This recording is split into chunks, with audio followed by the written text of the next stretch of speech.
Welcome back to Everything Whiskey. I'm Callum, I'm Sam. and today we're having a look at Laphroaig 10.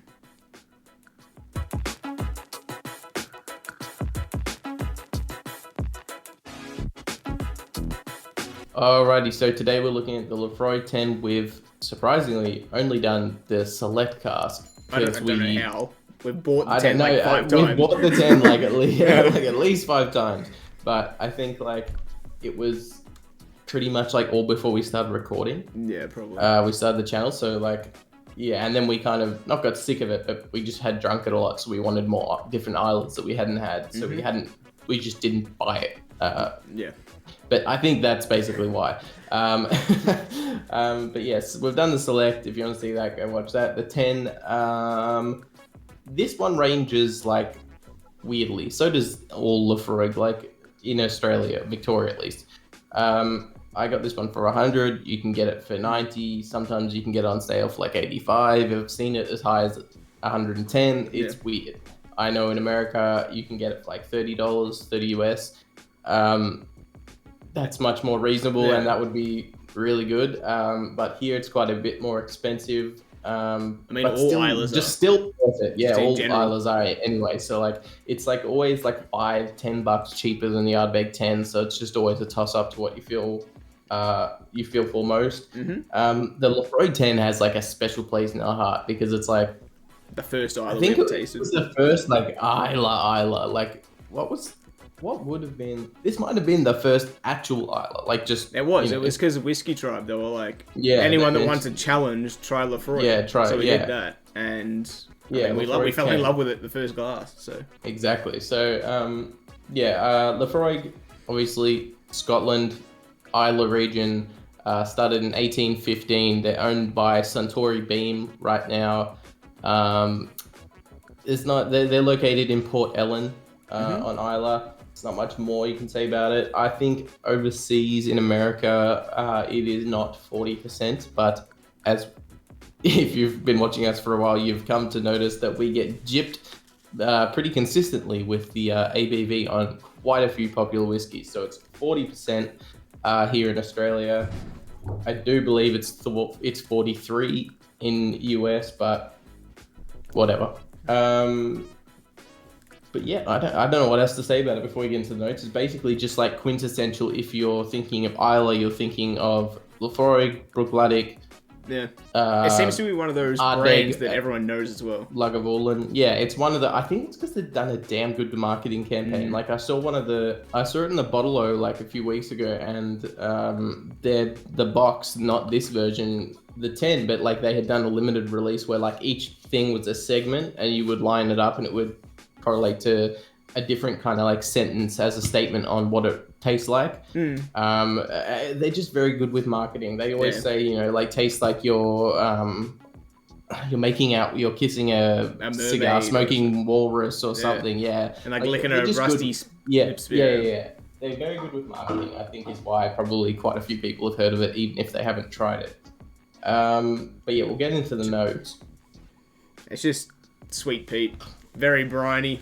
It's just delicious. It's actually I don't know, like it's now nostalgic. It's been that long that like now going back to it is nostalgic. It's just such a distinct flavor. Like if you've had Ardbeg, you've had anything Bruichladdich, you've had anything Lagavulin, Caligula, but they're still not the same as this. If you smell this, I feel like if you smell a Laphroaig, you're gonna know it's a Laphroaig. Yeah. Like it's just got a distinct briny, Seawater, seaside, salty, peaty funk. It's just, I don't know. If you're into it, you love it. But if not, then it's like I can see why a lot of people wouldn't be into it. But salty, caramel, vanilla sweetness, lots of earth, Tuna brine, almost.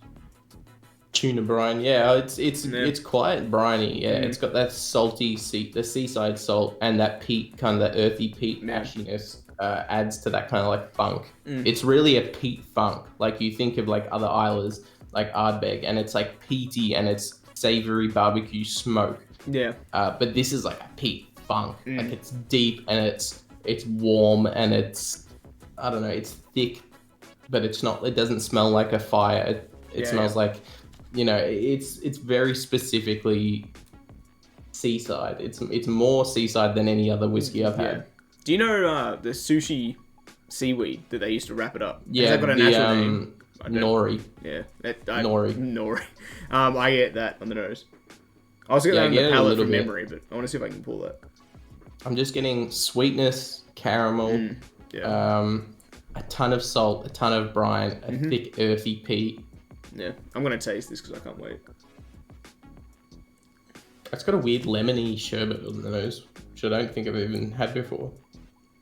Oh my god. The rush of nostalgia sitting in that back room watching Whiskey Vault review this.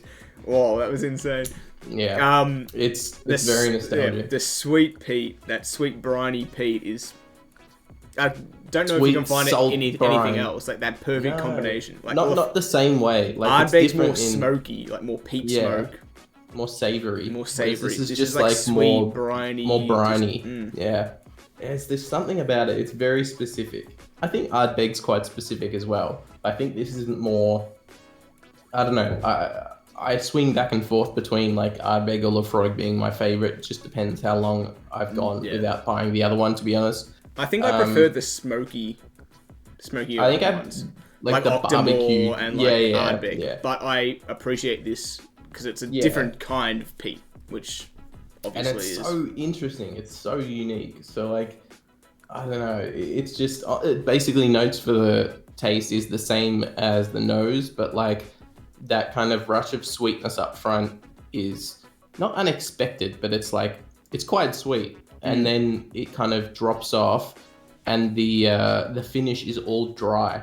I could get that dry kind of note. You get that barrel impact, you get the salt and the brine and stuff, but yeah, it's a lot, the sweetness kind of tapers off and then it goes dry. I almost get like a the dirt. nose is insane. I almost get like a salty dirt note at the end. Yeah. It's like it doesn't sound very pleasant. It's like it's seawater soaked peat before it's been dried and burnt. It's like that earth, the peat earth, the dirt with the rotting vegetation and stuff, which is what peat is.